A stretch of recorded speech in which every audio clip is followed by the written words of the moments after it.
आप एक बार फिर समय निकाल करके हमारे श्रोताओं के बीच में, हमारे वैद्य परिवार के बीच में आए हैं।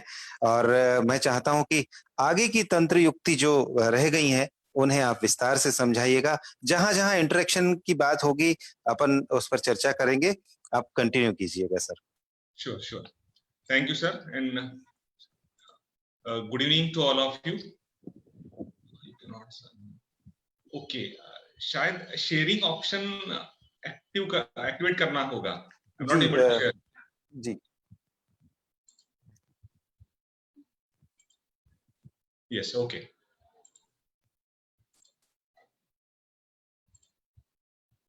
Fine.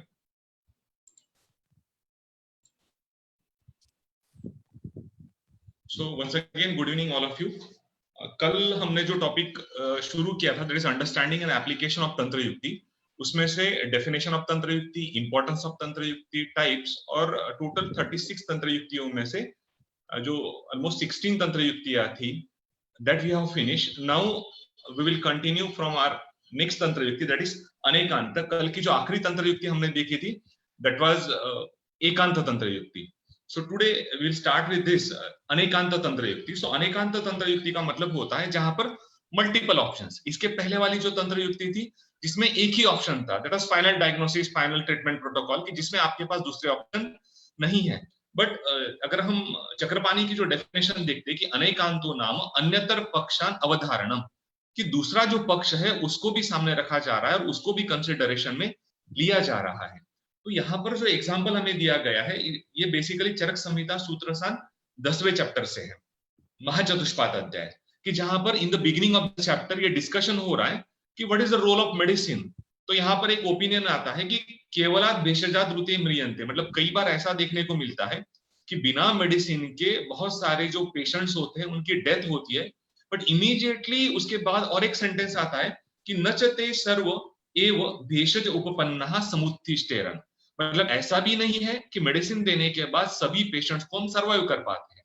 तो अब यहाँ पर दोनों ऑप्शन हो गए कि कई बार बिना मेडिसिन के पेशेंट की डेथ हो रही है, और कई बार हर एक बार आप जब मेडिसिन दे रहे हो तो उसके बाद भी पेशेंट को हम बचा सकते हैं, ऐसा पॉसिबल नहीं है। इट मीन्स यहाँ पर मेडिसिन देने के बाद पेशेंट के सर्वाइव होने के भी चांसेस है, और मेडिसिन देने के बाद अगर उसका लाइफ स्पैन नहीं बचा हुआ है, अरिष्ट लक्षण हमें कुछ दिखाई दे रहे हैं, तो सर्टनली ऐसे पेशेंट्स को या असाध्य व्याधियों को हम नहीं बचा पाएंगे। तो अब इसी को अगर हम क्लिनिकली अप्लाइड एस्पेक्ट में देखते हैं, तो सबसे पहले तो हमारा जो सबसे इंपॉर्टेंट कंसेप्ट जो सूत्रसान पहले चैप्टर में बताया है, पुरुषम पुरुषम वीक्षण, कि हमारा जो भी एक पेशेंट होता है उस हर एक पेशेंट को या हर एक इंडिविजुअल जो हमें अप्रोच करता है, वो हर एक व्यक्ति एन इंडिपेंडेंट एंटिटी, एक व्यक्ति को दूसरे व्यक्ति से अलग हम कंसिडर करते हैं। और इसी के कारण कई बार ऐसा होता है कि मान लीजिए एक पेशेंट अगर 3 या 4 डॉक्टर्स के पास जा रहा है, तो many times there are chances that the diagnosis में डिफर। तो वहां पर मल्टीपल ऑप्शंस हो रहा है कि किसी फिजिशियन के हिसाब से उसका डायग्नोसिस कुछ अलग हो रहा है, दूसरे फिजिशियन के अगर उनका अंडरस्टैंडिंग अलग हो रहा है, संप्राप्ति घटक उनके हिसाब से अलग हो रहा है, दोष दुष्य इन्वॉल्वमेंट अलग हो रहा है, तो शायद वहां पर उनके डायग्नोसिस में डिफरेंसेस आ सकते हैं। और द सेम वे जो संप्राप्ति का अंडरस्टैंडिंग होगा या ट्रीटमेंट प्रोटोकॉल होगा वो सेम नहीं रहेगा। और इसीलिए हमेशा कहा जाता है कि अगर दो वैद्य सेम पेशेंट को देखते हैं तो डायग्नोसिस से लेकर ट्रीटमेंट प्रोटोकॉल में 100% सिमिलरिटी नहीं हो सकती, कि हर एक जो फिजिशियन है उनका अंडरस्टैंडिंग अलग हो सकता है। तो certainly we are getting multiple options in the diagnosis as well as treatment protocol. कुछ वैद्य जो है वो त्रिदोष एस्पेक्ट से पेशेंट को डायग्नोस करने की कोशिश करते हैं, या कुछ वैद्य जो है वो पंचमहाभूत एस्पेक्ट से डायग्नोसिस और ट्रीटमेंट करने की कोशिश करते हैं। कुछ लोग धातुओं का बल उसके हिसाब से देखते हैं और accordingly they start the treatment. So multiple option certainly हमें क्लिनिकल प्रैक्टिस में देखने को मिलते हैं। और उसी तरह से है कि difference of opinion, it has got a lot of importance in research process. Basically जितने ज्यादा डिफरेंसेस रहेंगे ओपिनियन में, उतना जो हमारा रिसर्च प्रोसेस होगा it will more and more strong, और फाइनल जो हमारा रिसर्च का आउटकम होने वाला है वो और ज्यादा एप्लीकेबल होगा, ज्यादा से ज्यादा उसको हम प्रैक्टिकली अप्लाई कर सकते हैं। तो बेसिकली डिस्कशन जो हमारे डिसर्टेशन का एक सबसे इंपॉर्टेंट पोर्शन होता है, which gives a lot of scope to more than one opinion. कहां कहां पर हम डिस्कशन की चीजों को लेते हैं कि जैसे जब डिस्कशन या ऑब्जर्वेशन में जो जो चीजें हमें मिली होती है, उन सभी चीजों को वन बाय वन हम डिस्कशन में ले जाते हैं, और वहां पर हमें लॉट ऑफ स्कोप होता है कि उन चीजों को हम अलग अलग व्यू से देखें। तो कई बार जो रिसर्च स्कॉलर है उनका व्यू, या गाइड का व्यू, या और भी अगर आप सम कॉम्प्लेक्स फिनोमेनास आर देयर, अगर आप उनको सभी लोगों के सामने रखते तो कई बार अलग अलग व्यूज आते हैं, और वो अलग अलग व्यूज हमें अल्टीमेटली हेल्प करते हैं कि हमारा जो रिसर्च है उसको और ज्यादा स्ट्रेंथन करने के लिए। तो इन सभी का बेनिफिट जो होता है मल्टीपल ओपिनियंस का, जो हमारा रिसर्च आउटकम है वो मल्टीफैसेटेड होता है, so that it can be applied at multiple places in multiple diseases. So certainly clinically हो या रिसर्च एस्पेक्ट में हो, एक से ज्यादा अगर ओपिनियन हमें मिल रहे हैं तो वो हमारे रिसर्च प्रोसेस को और ज्यादा स्ट्रांग बनाते हैं। अब नेक्स्ट जो तंत्र युक्ति है वो है अपवर्ग तंत्र युक्ति। इन शॉर्ट में अगर हम इसको एक्सप्लेन करना चाहते हैं तो बेसिकली अपवर्ग का मतलब होता है एक्सेप्शन। अगर हम डेफिनेशन देखते हैं तो अपवर्गो नाम साकल्येन उद्दिष्टस्य, मतलब कोई जो कंसेप्ट है उसको एक वाइड एंगल से बताया जाता है, और बाद में एक देश अपकर्षणम, उसमें से किसी चीज को आप हटा देते हो और बताते हैं कि नहीं ये चीज उससे अलग है। और इसका सब, जैसे आप क्लिनिकली एक एग्जांपल यहाँ पर देखेंगे जो चरक संहिता का दिया गया है, कि कई बार या हेल्थ के कॉन्टेक्स्ट में जब हम बात करते हैं, कहा जाता है कि पर्युषित अन्न, स्टेल फूड हो या रात का बनाया हुआ जो खाना हो, वो हमें कभी भी कंज्यूम नहीं करना चाहिए। तो एक तो जनरल गाइडलाइन हो गई कि कभी भी आपको जो प्रीवियसली नाइट का जो कुक्ड फूड होगा वो हमें कभी भी कंज्यूम नहीं करना चाहिए। ये तो हो गया जनरल, बट इमीडिएटली उसके बाद बताते हैं अन्यत्र मांस, हरित, शुष्क शाक, फल भक्षेभ्यः। इसका मतलब हुआ कि ये जो चीजें मांस से लेके फल, इन सभी चीजों को अगर ये प्रीवियस नाइट की है तो भी आप इनको कंज्यूम कर सकते हैं। तो अब ये होगा एक्सेप्शन, क्योंकि जनरल गाइडलाइन जो आपकी थी कि हमेशा आपको फ्रेशली कुक्ड फूड लेना चाहिए, लेकिन there are certain exceptions in some myths. Now let us see कि इसको हम क्लिनिकली कैसे अप्लाई करते हैं। सबसे इंपॉर्टेंट पथ्यापथ्य में है ना, पथ्यापथ्य में जब हम बताते हैं कि पर्टिकुलरली दोज पेशेंट्स की जिसमें लवण हम वर्ज्य कर रहे हैं, स्किन डिसऑर्डर्स हो सकते हैं, हाइपरटेंसिव पेशेंट्स हो सकते हैं, तो उन सभी पेशेंट्स में या इवन पित्तज व्याधियों में सॉल्ट जब आप स्ट्रिक्टली उसको मना कर रहे हैं, उसके बाद हम बताते हैं कि ठीक है सॉल्ट तो मना है लेकिन आप सेंधा वहां पर ले सकते हो। तो एक जनरल गाइडलाइन पहले आ गई कि लवण आपको बिल्कुल भी नहीं लेना है, और बाद में आपने अपवाद बता दिया कि ठीक है अगर आपको लेना है तो आप वहां पर सेंधव ले सकते हैं। उसी तरह से अम्ल द्रव्यों के बारे में बहुत सारे व्याधियों में हम पेशेंट को बताते हैं कि आपको खट्टी चीजें नहीं लेनी है, लेकिन दूसरा हमारा एक कंसेप्ट है कि हमारा आहार हमेशा षड रसात्मक होना चाहिए, तभी हम मैक्सिमम नरिशमेंट उस पेशेंट को या न्यूट्रिशन प्रोवाइड कर सकते हैं। तो पेशेंट को आप लंबे समय तक अम्ल रस से दूर नहीं रख सकते। तो इमीडिएट हमारा होता है कि अगर आपको खट्टा खाना ही है तो आपके पास ये दो ऑप्शन है, या तो आप आंवला ले सकते हैं या दाडिम जैसी चीजें जो अम्ल होने के बावजूद भी पित्त को नहीं बढ़ाती है। सो यही सभी एग्जाम्पल हम रसभेदीय जो अध्याय अष्टांगोदय का 10th चैप्टर, जहां 6 के 6 रसों में आपको एक्सेप्शन बताए हैं। जैसे कषाय रस में बताया है कि कषाय रस वाली जो सभी चीज है वो स्तंभन करने वाली है एक्सेप्ट अभया। उसी तरह से तिक्त रस में या कटु रस में बताया गया है कि तिक्त रस और कटु रस जनरली अवश्य माना गया है, लेकिन लहसुन जैसे ड्रग, गुड़ुचि जैसे ड्रग्स ये तिक्त और कटु होने के बावजूद भी ये वृक्ष है। तो वेरी रूटीनली जब हम पथ्यापथ्य पेशेंट को एडवाइस करते हैं तो हर बार हम इस अपवर्ग तंत्र युक्ति का यूज करते हैं। उसी तरह से है जनरली जो भी वात व्याधि होते हैं वहां पर हम पेशेंट को बताते हैं कि आपको सभी दाल जो है, पल्सेस जो है उनको आपको नहीं लेना है, लेकिन एक्सेप्ट मुद्ग, तो ये भी हो गया है अपवर्ग तंत्र युक्ति। उसी तरह से है जो दुग्ध वर्ग बताया गया है कि उसमें सभी जो दुग्ध है वो रसायन बताए गए हैं, घृत जो है वो रसायन है एक्सेप्ट आविकम, यानी शिप का जो मिल्क है या उसका जो घी है वो अरुद्ध माना गया है। तो जनरल जो प्रॉपर्टी है दुग्ध की वो रुद्ध है, लेकिन ये जो आवी का दुग्ध और घृत है वो अरुद्ध माना गया है। This is how we can utilize this अपवर्ग तंत्र युक्ति। अब रिसर्च में सबसे इंपॉर्टेंट है एक्सक्लूजन क्राइटेरिया। जब भी हम हमारा रिसर्च प्रोटोकॉल बनाते हैं, पर्टिकुलरली क्लिनिकल स्टडी के बारे में मैं बात कर रहा हूं, तो क्लिनिकल स्टडी में जैसे ही आपका सिनॉप्सिस अप्रूवल कमेटी के पास आता है तो वहां पर एक तो होता है आपकी जनरल इंक्लूजन क्राइटेरिया कि okay I would like to work on this particular disease, but immediately आपको वहां पर एक्सक्लूजन क्राइटेरिया देना होगा कि ऑल कोमॉर्बिड कंडीशंस, मतलब patients who are having cardiac conditions, critical conditions या इस्चेमिक हार्ट डिसीज जैसी कंडीशंस, तो उन सभी क्रिटिकल डिसीजेस को भले जिस डिसीज पर आप काम करना चाहते हैं वो डिसीज उन पेशेंट में होने के बावजूद भी आप उनको आपकी स्टडी में इंक्लूड नहीं करेंगे। तो पहले तो आपने जनरली बता दिया कि okay I would like to work on this particular disease, लेकिन बाद में सिनॉप्सिस में आप clearly you are suppose to mention exclusion criteria कि किन किन व्यक्तियों को आप नहीं लेने वाले हैं, and you have to provide justification for that कि क्यों आप इनको नहीं लेना चाहते। तो सर्टनली एक्सक्लूजन क्राइटेरिया है, it can be a part of अपवर्ग तंत्र युक्ति और एक्सेप्शन। अब नेक्स्ट जो तंत्र युक्ति है वो है विपर्य। विपर्य का वर्ड ही एक्चुअली संस्कृत में उसका जो मीनिंग है वो है अपोजिट। गुरुवादी गुणों की जब हम बात करते हैं तो गुरुवादी गुणों का जो श्लोक है उसमें सिर्फ 10 गुण आपको बताए हैं, और 10 गुणों के बाद में आचार्य बता देते हैं कि इनको आप अपोजिट कर लीजिए और बाकी 10 into 10, 10 plus 10 इस तरह से 20 गुणों को आप कंसिडर कर सकते हैं। तो यहाँ पर विपर्य नाम अपकृष्टात् प्रतीप उदाहरण, अपोजिट वहां पर एग्जाम्पल लेना है। जैसे ये जो कोटेशन है आप स्क्रीन पर देख रहे हैं, ये निदान स्थान के 8 के 8 चैप्टर में बताया है। निदान स्थान बेसिकली टॉक्स अबाउट निदान पंचक, और निदान पंचक में भी सबसे जो इंपॉर्टेंट स्टेज दिया गया है वो कॉजेटिव फैक्टर्स। तो यहाँ पर बताते हैं कि जब हर एक व्याधि के लक्षण आपको बताते हैं तो वहां पर स्पेसिफिकली लिखा गया है कि उस डिसीज के या व्याधि के जो भी कारण होंगे उन कारणों को उस व्यक्ति को कंज्यूम नहीं करना है। तो फिर क्या कंज्यूम करना है, तो विपरीतानि च उपसेरते, मतलब अगर रक्तपित्त जैसा व्याधि हो कि जहां पर उष्ण और तीक्ष्ण द्रव्यों के कारण वो व्याधि बढ़ने वाला है, तो उससे अपोजिट आपको शीत द्रव्य है या मंद द्रव्य या मृदु गुण वाले जो भी द्रव्य है उनको आपको यूज करना होगा।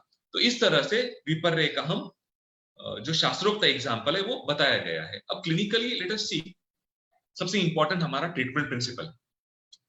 Treatment principle, majority of the diseases either we will treat with the treatment principle that is सामान्य on the basis of similarity, और जो दूसरा है वो है विशेष। तो बेसिकली हर एक व्याधि जो हम विशेष प्रिंसिपल पर ट्रीट करते हैं वो विपर्य कंसेप्ट पर होता है।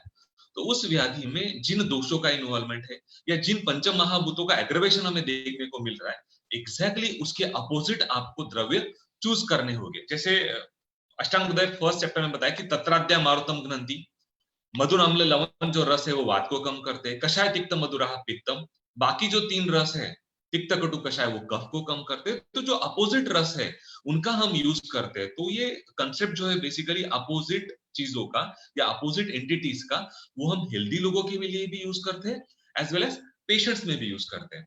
जैसे डाइट, पर्टिकुलरली जब हम हेल्थ या स्वस्थ व्यक्ति को अपनी स्वस्थता को मेंटेन करने के लिए जो डाइट बताते हैं, तो बताया जाता है कि स्वस्थ वृत्तिर विदिर्हितः, कि हमेशा उसका जो डाइट है वो उसके प्रकृति के अपोजिट होना चाहिए। तो अगर कोई वात प्रकृति वाला व्यक्ति है तो उसके फूड में हमेशा मधुर, अम्ल और लवण रस जो है उसका परसेंटेज ज्यादा होना चाहिए। तो जो भी हम प्रकृति गाइडलाइंस या जब हम प्रकृति पर्टिकुलरली शारीरिक क्रिया डिपार्टमेंट में ये काम हमेशा होता है कि असेसमेंट ऑफ प्रकृति और उस प्रकृति के हिसाब से उनको डाइट एडवाइस करना या उनका लाइफस्टाइल एडवाइस करना। तो प्रकृति असेस करने के बाद उसके अपोजिट जो भी द्रव्य है, फिर वो फूड मटेरियल हो सकता है या औषधि हो सकता है, उन्हीं को हम यूज करते हैं। Treatment opposite to the causative factors, जैसे मेन जब ट्रीटमेंट प्रिंसिपल कृमि का बताया है जिसमें 3 चीजें आती है, अपकर्षण, प्रकृति विघात एंड निदान परिवर्तन। तो प्रकृति विघात जो बेसिकली है वो जो भी कॉजेटिव फैक्टर्स है, जो भी दोष शरीर में बढ़े हुए हैं, उनके अपोजिट चीजों का या उनके अपोजिट द्रव्यों का एज अ मेडिसिन आपको यूज करना होता है।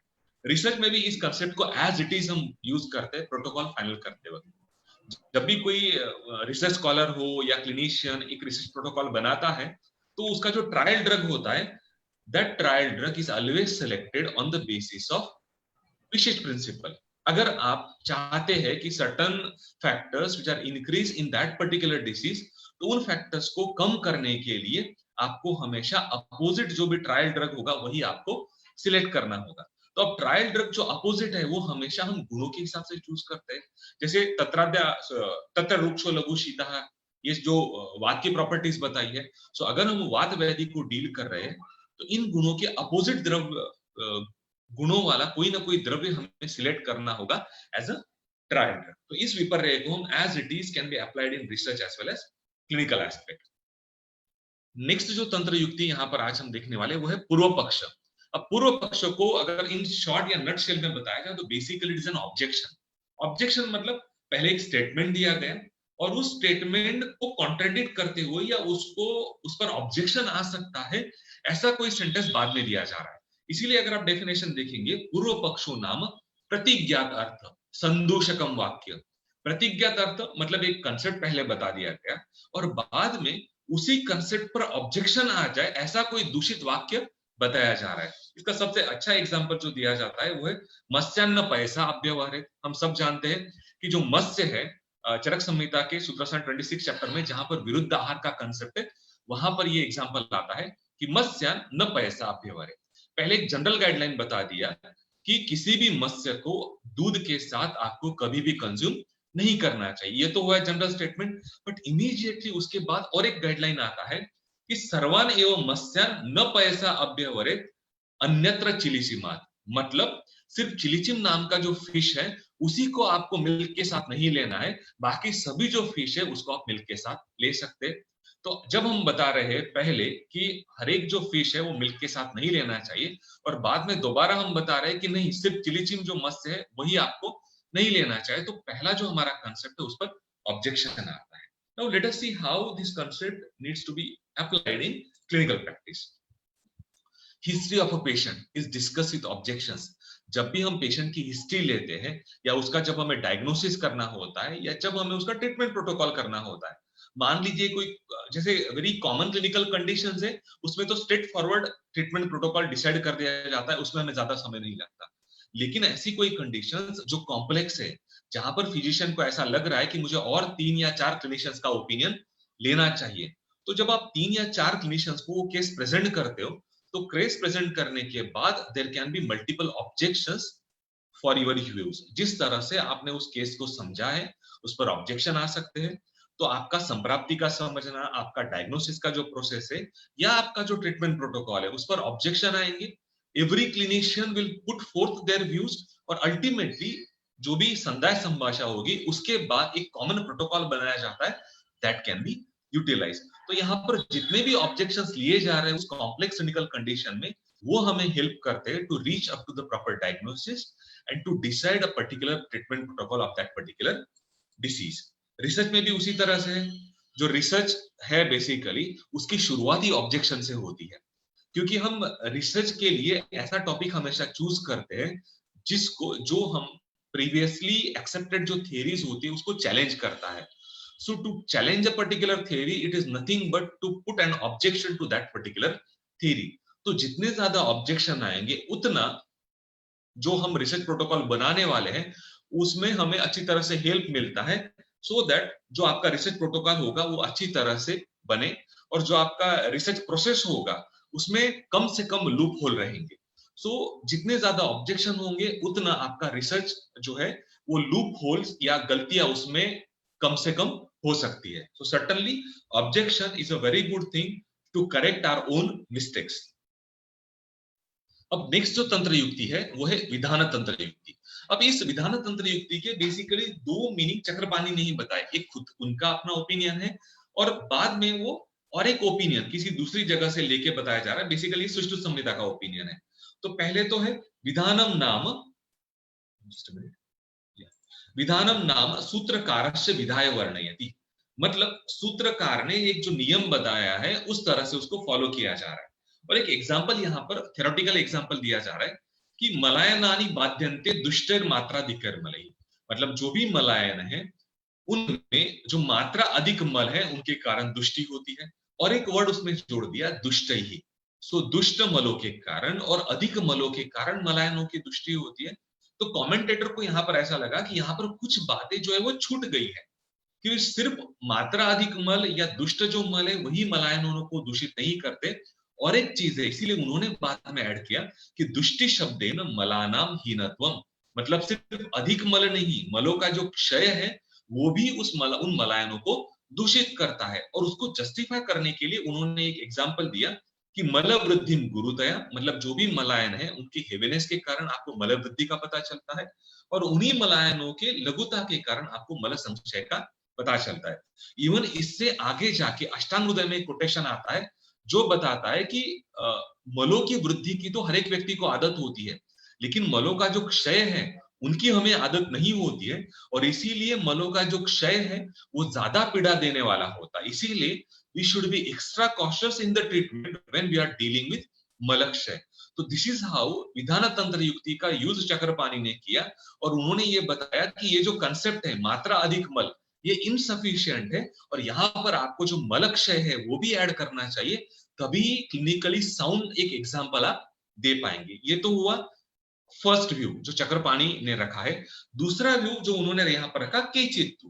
केचित्तु का मतलब है यहाँ पर एक एनोनिमस स्टेटमेंट वो दे रहे हैं कि प्रकरण अनुपूर्व्य अभिधान, और ये जो है ये मोर अप्लाइड है clinically as well as research में। प्रकरण अनुपूर्व्य का मतलब होता है एक क्रोनोलॉजिकल ऑर्डर में चीजों को बताना। जैसे जब हम कोई बुक पढ़ते हैं तो वहां पर एक इंडेक्सिंग दिया जाता है सबसे पहले, तो जो इंडेक्स है वो एक क्रोनोलॉजिकल ऑर्डर हमें बताता है कि उसी क्रोनोलॉजिकल ऑर्डर में हमें उस सब्जेक्ट को पढ़ना चाहिए, so that we can understand the things properly. जैसे संहिता पढ़ते वक्त सबसे पहले सूत्रस्थान पढ़ना जरूरी है, then we will go to निदान स्थान, विमान स्थान, शारी स्थान। अगर कोई व्यक्ति पर्टिकुलरली से लेबन है तो he is more of interested directly into चिकित्सा स्थान। मान लीजिए कोई व्यक्ति है who is well versed with अष्टांग हृदय, और उनको पता चला है कि उनको जो डिसीज हुआ है वो एक श्वास व्याधि है, तो वो डायरेक्टली श्वास का जो चैप्टर है वो खोल के उसको पढ़ने की कोशिश करेगा, and certainly he will face many problems in understanding the concept. इसीलिए संहिताओं को पढ़ते वक्त जो क्रोनोलॉजिकल ऑर्डर है उसी ऑर्डर में हमें पढ़ना होता है। And this is the reason why in the second year हमने चरक संहिता के पूर्वार्ध को रखा, और बाद में थर्ड ईयर में हमने चरक संहिता के उत्तरार्ध को रखा। तो यहाँ पर एक एग्जाम्पल दिया है कि जिस तरह से धातुओं की उत्पत्ति में सबसे पहले रस, देन रक्त, मांस, मेद और शुक्र तक एक क्रोनोलॉजिकल ऑर्डर फॉलो होता है, उसी तरह से किसी भी विषय वस्तु को एक्सप्लेन करने के लिए एक सिक्वेंशियल इंटरप्रिटेशन, एक प्रॉपर सीक्वेंस का होना बहुत जरूरी है। अब इस सीक्वेंस को हम क्लिनिकली कैसे यूज करेंगे, तो वो है जब हम शॉर्ट केस या लॉन्ग केस लेते हैं तो उस वक्त एक हमारा स्टैंडर्ड प्रोटोकॉल होता है। जो भी केस पेपर हम भरते हैं, तो जो केस पेपर्स हम पर्टिकुलरली रोग निदान हो या काय चिकित्सा हो या प्रसूति है, कौमार है, उसमें आपको 10-10 या 15-15 शॉर्ट या लॉन्ग केसेस भरनी होती है। उसका पर्पस ये है कि उतनी केसेस भरने के बाद आपको एक आइडिया आ जाए कि हिस्ट्री टेकिंग से लेके डायग्नोसिस तक कैसे पहुंचना है, क्योंकि every physician is basically only interested in the diagnosis of the disease, but उस डायग्नोसिस को हमेशा अगर हम देखेंगे वो केस टेकिंग के हमेशा एट द एंड लिखा जाता है, वो कभी भी पहले नहीं आता है। क्यों? क्योंकि जब तक आप वो क्रोनोलॉजिकल ऑर्डर फॉलो नहीं करेंगे तब तक हम उस प्रॉपर डायग्नोसिस तक नहीं पहुंच पाएंगे। तो सबसे पहले तो चीफ कंप्लेंट आ रही है, देन एसेसरी कंप्लेंट आ रहा है, बाद में पास्ट हिस्ट्री आ रहा है, देन फैमिली हिस्ट्री आ रहा है, और बाद में अष्टविध परीक्षा है, स्रोतस परीक्षा है। तो उस तरह से जब हम चीजों को एसेस करेंगे, उस सीक्वेंस को जब हम फॉलो करेंगे, then only we will be able to reach up to the diagnosis. अगर हम स्किप करते जाएंगे, मान लीजिए कई बार ओपीडी लेवल पर जब हम ट्रीटमेंट कर रहे हैं, जब सिर्फ हम अष्टविध परीक्षा का यूज करके डायग्नोसिस करने की कोशिश कर रहे हैं, तो देयर आर सर्टेन चांसेस कि we will miss certain things. उसी पेशेंट को जब आप आईपीडी में इन डिटेल जब एग्जामिन करेंगे आधे 1 घंटे तक, और उसी प्रोटोकॉल को फॉलो करके करेंगे, तो सर्टेनली जो हिस्ट्री टेकिंग है और प्रॉपर डायग्नोसिस का प्रोसेस है वो फुलफिल होगा, और हमें प्रॉपर डायग्नोसिस और ट्रीटमेंट में हेल्प होगी। उसी तरह से रिसर्च में भी है। रिसर्च में सबसे पहले तो हमें रिसर्च क्वेश्चन ढूंढना होता है कि किस थ्योरी को हम ऑब्जेक्ट कर रहे हैं, क्या हमारा रिसर्च क्वेश्चन है। Then we will put forth our hypothesis, फिर उसमें नल हाइपोथेसिस आएगा, अल्टरनेट हाइपोथेसिस है। उसके बाद we will put forth our aims and objectives. Aim हमारा मेन एम क्या है, then what are our accessory objects क्या है, उसके साथ में हम और किन किन चीजों को एसेस करने वाले हैं। देन मटेरियल मेथड्स आएगा, then we will go for result, then discussion and then conclusion. तो इस क्रोनोलॉजिकल ऑर्डर को जब तक हम नहीं फॉलो करते तब तक हम प्रॉपर कंक्लूजन तक नहीं पहुंच पाएंगे, और जो हमारा अल्टीमेट एम होता है कि आपका जो हाइपोथेसिस है, नल हाइपोथेसिस या अल्टरनेट हाइपोथेसिस है, उसका रिजेक्शन या जो एक्सेप्टेंस है, जब तक आप ये पूरी प्रोसेस फॉलो नहीं करते, तो यहाँ पर एक जो सीक्वेंस है उसको फॉलो करना बहुत जरूरी है। एक से दूसरे, दूसरे से चौथे, चौथे से आठवें ऐसा जंप अप नहीं कर सकते। नेक्स्ट जो तंत्र युक्ति है वो है अनुमत। अनुमत का मतलब होता है acceptance of others opinion. Medical field में ये बहुत ज्यादा यूटिलाइज होता है। सो अनुमतम नाम एकीय मतस्य अनिवारणेन अनुमननम। एकीय मत, जब हम sorry, संहिताओं में बात करते तो संहिताओं में 4 तरह के सूत्र हमें मिलते हैं। सबसे पहला तो होता है कि जो ऑथर है उनका ओपिनियन खुद का, बाद में जो प्रतिसंस्कर्ता है उनका ओपिनियन, बाद में और भी कुछ लोग जो वहां पर पार्टिसिपेट किया होगा, और एकीय मत, एनोनिमस स्टेटमेंट। तो अनुमतम का मतलब होता है एकीय मत अनिवारणेन अनुमनम। अगर किसी व्यक्ति ने डिबेट में कोई एक ओपिनियन दिया है तो उसको कॉन्ट्राडिक्ट ना करते हुए अगर हम उसको एज इट इज एक्सेप्ट कर ले रहे हैं तो उसको हम अनुमत कहते हैं। अब यहाँ पर जो एग्जांपल दिया है वो शारीस्थान अध्याय 8 चैप्टर से दिया गया है कि गर्भशल्य से जरायु प्रपातनम। प्लेसेंटा जो है गर्भशल्य की, उसके जरायु को वहां से जो निकालना है उसको यहाँ पर संशमन नाम दे दिया गया है। संशमनम इति एक है। तो कुछ लोगों के हिसाब से उस प्लेसेंटा का निकालना गर्भ के बाद ये एक संशमन कर्म है। तो इस एकीय मत को अप्रतिषेधा, उसको कॉन्ट्राडिक्ट ना करते हुए जब आप एज इट इज एक्सेप्ट कर ले रहे हैं, दैट इज कॉल्ड एज अनुमत। और अनुमत का वाइडली हम यूज करते हैं क्लिनिकल में। जैसे है कई बार चरक संहिता में ये वर्ड पढ़ते हैं धन्वंतर्यानाम अधिकारः। तो जहां जहां पर भी औषध चिकित्सा सफिशिएंट नहीं है और ऐसा लग रहा है कि यहाँ पर शस्त्र कर्म चिकित्सा को इंट्रोड्यूस करना होगा, तो चरक वहां पर ज्यादा डिस्कशन नहीं करते, वो सिंपली बता देते कि धन्वंतर्यानाम अधिकारः। जो शल्यविद या शल्य तंत्र के जो एक्सपर्ट होंगे वो जो बताएंगे एज इट इज हम एक्सेप्ट करते। So basically we are referring this patients to for surgical opinion. तो यहाँ पर हम हमारे ओपिनियन को ज्यादा इंपॉर्टेंस नहीं दे रहे, उस फील्ड का जो एक्सपर्ट है उसको हम एज इट इज एक्सेप्ट कर ले रहे हैं। चरक संहिता में डिबेट, टोटल 7 डिबेट हमें चरक संहिता में मिलती है, और at the end of that particular debate Atreya Punarvasu अपना एक ओपिनियन रखते हैं। तो जितने भी पहले उस कॉन्फ्रेंस में पार्टिसिपेट करने वाले लोग थे उन सभी के ओपिनियन को उन्होंने पार्शियली एक्सेप्ट किया और बाद में बताया अपना खुद का ओपिनियन। तो दिस इज हाउ एक पोलाइट वे होता है कॉन्फ्रेंसेस में दूसरे व्यक्तियों के ओपिनियन को एक्सेप्ट करने का। वही हम आजकल उसका जो मॉडर्न फॉर्मेट है सीएमई सेमिनार्स, उसमें और एक वेबिनार भी अब ऐड हो चुका है। तो इस तरह के कॉन्फ्रेंसेस में जब कॉम्प्लेक्स कॉन्सेप्ट पर आप डिस्कशन रख रहे हैं तो उसमें there are experts which are invited to such webinars, है ना। 8 या 10 या 15 से जितने हम एक्सपर्ट्स को बुलाते हैं, हर एक व्यक्ति अपना अपना ओपिनियन रखता है और बाद में उनको जो भी जेन्युइन ओपिनियंस होते हैं उनको हम एज इट इज एक्सेप्ट करते हैं। वैसा ही है हॉस्पिटल क्लिनिकल बोर्ड डिस्कशंस। जितने भी हॉस्पिटल्स होते हैं, particularly we are talking about the hospitals कि जहां पर मल्टीपल एक्सपर्ट्स आर अवेलेबल, तो वहां पर जो कॉम्प्लेक्स क्लिनिकल कंडीशंस होती है उनकी वीकली मीटिंग्स होती है।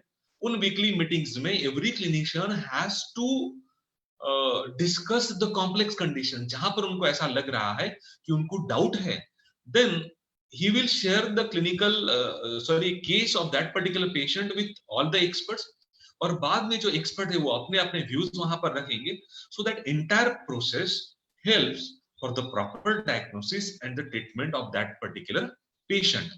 तो इसीलिए मेडिकल फील्ड में अनुमत का बहुत ज्यादा उसको यूटिलाइज हम करते हैं। रिसर्च में भी उसी तरह से जब हम रिसर्च पेपर लिख रहे हैं तो रिसर्च पेपर्स में जब हम साइटेशंस देते हैं तो citations basically it's a proof that we are accepting the opinions of other persons which are relevant to our study। हमारे स्टडी को सपोर्ट करने के लिए, जस्टिफाई करने के लिए, हमारे व्यूज को वैलिडेट करने के लिए हमें रिसर्च आर्टिकल में साइटेशंस देने होते हैं। तो हम एक एज इट इज एक कंसेप्ट वहां पर रखेंगे और एट द एंड हम उसका एक रेफरेंस देंगे। तो उन सभी ओपिनियंस को हमने एज इट इज एक्सेप्ट कर लिया है विदाउट कॉन्ट्राडिक्टिंग द थियरी। सो इस तरह से हम अनुमत का यूज कर सकते हैं। Even discussions in IC, institutional ethical committees, particularly जहां पर भी इंटरवेंशन होता है, उन सभी ऑल रिसर्च स्टडीज को we have to go for ethical clearance. Even अच्छे अच्छे जो रिसर्च पेपर्स हैं उन रिसर्च पेपर्स में और फॉर क्लिनिकल ट्रायल्स जो CTRI है वहां पर अगर आपको रजिस्ट्रेशन करना है तो उस CTRI के लिए आपको इथिकल कमिटी का अप्रूवल होना बहुत जरूरी होता है। तो इथिकल कमिटी का काम क्या होता है, बेसिकली हमारा जो रिसर्च प्रोटोकॉल है उसमें वो कुछ सजेशंस देंगे because they are expert for that particular field, और उनके सजेशंस को as it is with relevant justification हम जब एक्सेप्ट कर रहे हैं, हम हमारे रिसर्च स्टडी को और ज्यादा साइंटिफिक बनाने के लिए या उसके जो लूप होल्स है उसको कम करने के लिए जब हम उनके व्यूज को एज इट इज एक्सेप्ट कर रहे हैं, दैट विल बी अनुमत। उसी तरह से डिपार्टमेंटल रिसर्च कमेटी होती है। सबसे पहले मान लीजिए पर्टिकुलर डिपार्टमेंट होगा, उसमें जितने भी रिसर्च प्रोटोकॉल्स होंगे सबसे पहले तो उस डिपार्टमेंट के लोगों के सामने आएंगे, वो अपने हिसाब से उसमें सजेशंस देंगे। उसी तरह से होता है doctoral research committees, PhD level में जो डीआरसीज होती है, उसमें भी जो सजेशंस दिए जाते हैं, उनका पर्पस यही होता है कि to take that particular research in proper direction and to eliminate the errors. उस सर, कमिटी इसका इसका व्यवहारिक एक शब्द है अनुमति लेना। जो यस हम बात करते हैं ना, ये व्यवहारिक शब्द है। हाँ इसको समझने के लिए ये प्रयोग अगर हम करें तो शायद उचित होगा। हम कई बार हमारे बड़े या हमारे सीनियर्स से हम बात करते हैं और कहते हैं कि सर की अनुमति ले लीजिए, जो मैंने फाइनल डायग्नोसिस बनाया है इसके लिए अपने सीनियर की अनुमति ले लीजिए कि ये सही है क्या। मतलब वही है कि ये करेक्ट अनुमत जो हमने बात कही है, तो ये हाँ। उसी से साधर में रखता है मेरे ख्याल से। अच्छा, जी, लेकिन अनुमति में क्या होगा, basically we are asking for permission, जी, है ना। लेकिन यहाँ पर थोड़ा डिफरेंस है कि अनुमत में क्या है कि किसी का भी एक ओपिनियन हो सकता है, बस हम उसको कॉन्ट्राडिक्ट नहीं कर रहे हैं। जी, जैसे संदाय संभाषण में होता है कि भाई सामने वाले व्यक्ति का व्यू है उसको भी एक्सेप्ट करना और बाद में हमारा व्यू भी रखना। जी, तो थोड़ा अनुमत उस तरह से होगा कि जो भी डिबेट्स में पार्टिसिपेट कर रहे हैं उनका जो भी ओपिनियन होगा उसको हम कॉन्ट्राडिक्ट किए बिना एक्सेप्ट कर रहे हैं। जो भी सजेशंस हमें दिए जा रहे हैं बस हम उनको एक्सेप्ट करते जा रहे हैं। So that kind of thing, जी, है ना। जो नेक्स्ट तंत्र युक्ति है वो है व्याख्यान।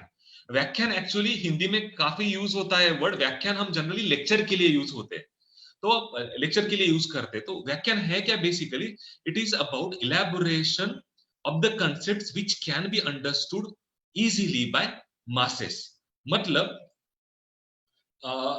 इस तरह से किसी टॉपिक को एक्सप्लेन करना कि जो कॉमन पीपल है या जो व्यक्ति इस विषय को पहले से नहीं जानता है वो आसानी से समझ ले, इस तरह से किसी भी चीज को एक्सप्लेन करना। और बहुत अच्छी तरह से यह सटीक डेफिनेशन जो यहां पर हमें मिलता है कि व्याख्यानम नाम यत् सर्व बुद्धि अविषयम, मतलब सभी लोगों की बुद्धि का जो विषय नहीं है, व्याक्रियते, उसको जब आप एक्सप्लेन कर रहे हैं, मतलब बाकी लोग उसके बारे में नहीं जान रहे हैं, आप जब उसको एक्सप्लेन कर रहे हैं, देन दैट बिकम्स व्याख्यान। सो अब यहाँ पर एग्जाम्पल जो दिया है वो है मासानुमासिक वृद्धि के बारे में, जहां पर शारीस्थान अध्याय 4th चैप्टर महति गर्भावक्रांति जो चैप्टर है, जहां पर गर्भ की उत्पत्ति होते वक्त जो मासानुमासिक वृद्धि है उसमें प्रथम मास का जो डिस्क्रिप्शन है उसके बारे में ये बताया जा रहा है कि प्रथम मास में जब 7 धातु जो है वो जब उस गर्भ की उत्पत्ति हो रही है तो कलुषीकृत, क्योंकि सभी धातु उसमें है और उसके कारण एक कलुषीकृत एक फॉर्म वहां पर बन रहा है। तो उसको कैसे समझेंगे, तो बताया कि एक तो उसमें अव्यक्त विग्रह, मतलब अभी उसमें डिफरेंट बॉडी पार्ट्स नहीं है, तो खेट भूतो, कीट भूतों का मतलब है कि जैसे हमारे नाक का मल होता है कफ, उसका जैसा फॉर्म होता है वैसा ही फॉर्म यहाँ पर गर्भ का होता है। तो it is very difficult to understand how the particular development of the baby is taking place, कि पहले महीने में गर्भ कैसा दिखेगा, तो साइंटिफिकली समझाना बहुत मुश्किल है। लेकिन अगर आप सामान्य व्यक्ति को समझाते हैं कि भाई नाक का जो मल होता है जिसको खेट कहा जाता है वो जैसे कब दिखाई देता है वैसे ही गर्भ का पहले मास में अपीयरेंस होता है।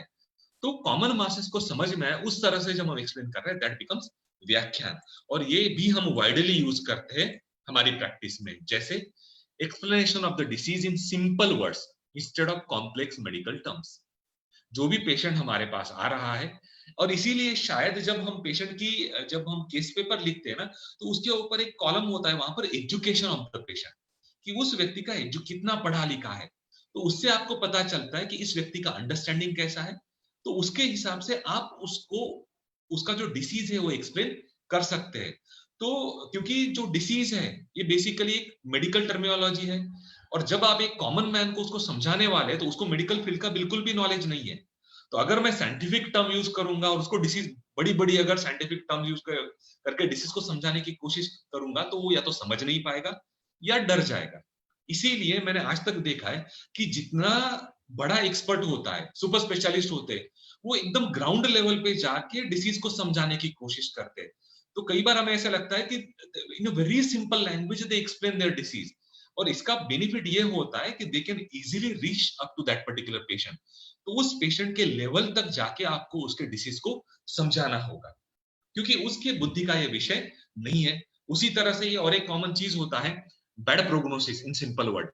कई बार होता है कि मान लीजिए एक पेशेंट है जो आईसीयू में एडमिट है या क्रिटिकल कंडीशन में है, तो डॉक्टर जो है वो उस पेशेंट के रिलेटिव्स को बुलाते हैं और उनको उस पेशेंट की डिसीज की क्रिटिकल कंडीशंस को समझाने की कोशिश करते हैं। और जब हम देखेंगे कि उनका जो एक्सप्लेनेशन होता है it is very simple words, आसानी से उनको समझ में आ जाए, क्योंकि वो उनको वो समझाने के बाद जो नेक्स्ट ट्रीटमेंट प्रोटोकॉल है उनको समझाना होता है कि कौन सा ट्रीटमेंट प्रोटोकॉल आपको चूज करना है। तो व्याख्यान इस तरह से कैन बी अंडरस्टूड या इस तरह से यूज होता है क्लिनिकल प्रैक्टिस में।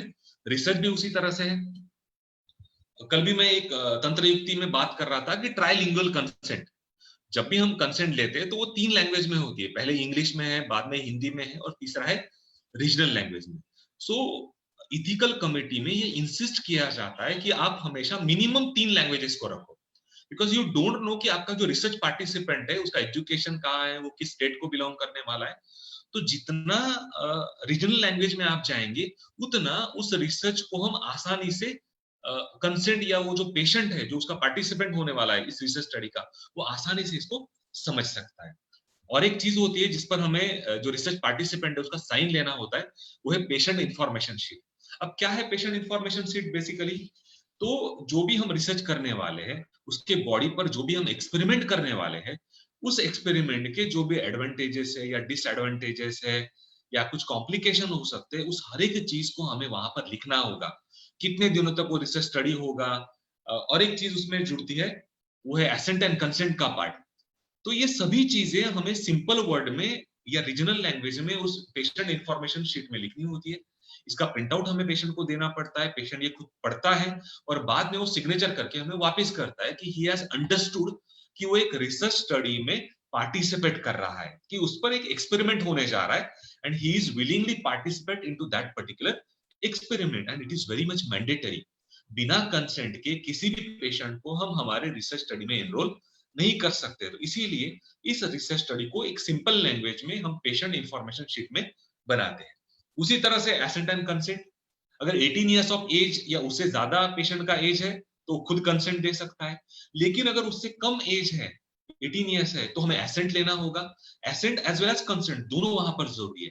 तो दोनों में जब हम जो वर्डिंग यूज करने वाले, that should be very much simple so that it can be understood. मान लीजिए आपका पार्टिसिपेंट जो है वो पेडियाट्रिक है, मान लीजिए बाल रोग डिपार्टमेंट कोई रिसर्च कर रहा है और जहां पर आपका जो पार्टिसिपेंट है वो 5 साल का 10 साल का है, तो वहां पर उसको समझाना, उसके पेरेंट्स को समझाना, that is very difficult and that's why a very simple language needs to be used. Next जो तंत्र युक्ति है वो है संशय तंत्र युक्ति। As the word itself means doubt, है ना। तो एक कंसेप्ट बताया जाता है और उस कंसेप्ट के दोनों व्यूज को सामने रख दिया जाता है या मल्टीपल व्यूज को सामने रख दिया जाता है और बाद में कंक्लूड नहीं किया जाता। जैसे चरक संहिता में एक डिस्कशन आता है काल मृत्यु और अकाल मृत्यु का। तो at the end of that topic हमें यह समझ में नहीं आता है कि काल मृत्यु सही है या अकाल मृत्यु सही है। तो जब किसी टॉपिक के दोनों व्यूज को बता के एक जो रीडर है उस पर छोड़ दिया जाता है अंडरस्टैंडिंग के लिए, then it creates certain doubts in the mind of the reader। तो संशयो नाम विशेष आकांक्षा अनिर्धारित उभय विषय ज्ञानम।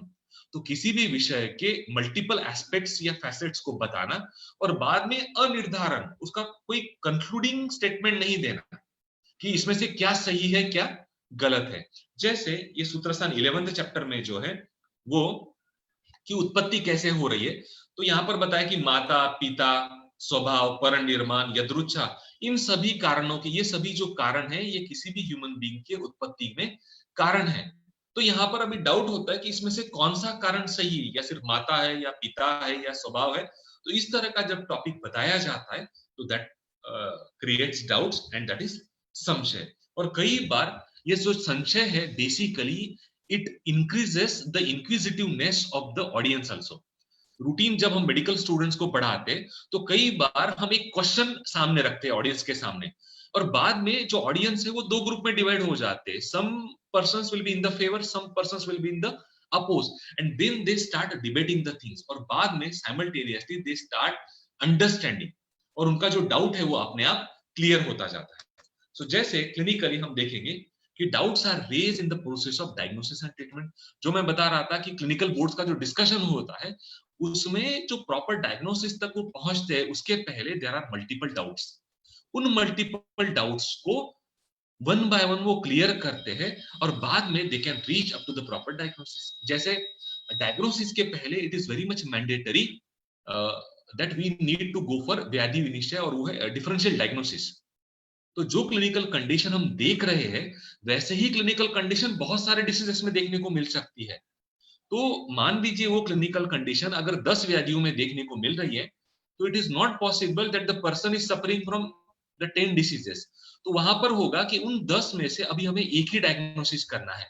तो उस एक डायग्नोसिस तक पहुंचने के लिए हमें एक रिडक्शनिस्ट अप्रोच वहां पर लेना पड़ता है, और एक एक जो उसमें से प्रोबेबल डायग्नोसिस है वो हम वहां से निकालते जाते हैं, एंड अल्टीमेटली जो लास्ट डायग्नोसिस बचता है that helps us to reach up to the proper diagnosis.